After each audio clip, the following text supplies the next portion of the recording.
Hello and welcome back to the Positive Parenting Journey. I'm your host Vaishali and I'm so glad you're here. In our first episode, we explored what positive parenting is and how it empowers both children and parents. Today, we are diving into a really important and sometimes misunderstood topic, discipline without punishment.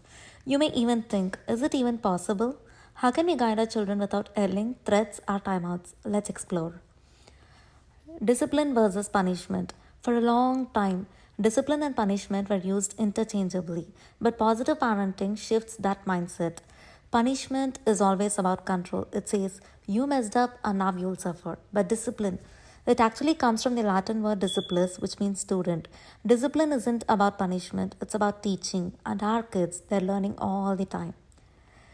Why punishment often backfires? Think about it. How do our kids learn best? Through connection and not through fear.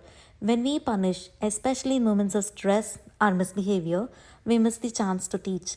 Yelling, spanking, or timeouts might stop behavior in the short term, but they don't build the long term skills our children need, like self regulation, problem solving, or empathy. And even worse, punishment can damage trust, and trust is the heart of positive parenting. What does teaching look like? If we don't punish, then what do? We respond instead of reacting. We guide instead of controlling. That starts with setting clear boundaries, empathy, and problem solving. So, in clear boundaries, kids need to know what's expected and why it's expected.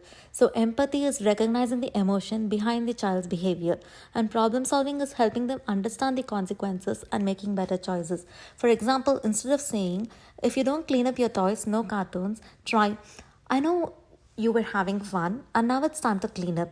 You want to do it together or should I set a timer? We're not ignoring the behavior, we're guiding it with respect. So, some of the tools you can try. Here are a few practical tools that support discipline without punishment. So, first one is the natural consequences. Let the outcome of the action teach the lesson and not you. And second is time in instead of time out. Stay with your child to support emotional regulation. Model the behavior you want. Show respect, show calmness, and problem solving. And the fourth is use connection before correction. Make sure your child feels safe before you correct their behavior. And the fifth is ask reflective questions. What happened? How did it feel? And what can we do next time? So, when I started practicing positive parenting, I had to unlearn a lot of my automatic reactions, especially in stressful moments. I realized I was often reacting from frustration or old conditioning. But when I paused, when I took a breath and chose to respond with awareness and calmness, everything shifted.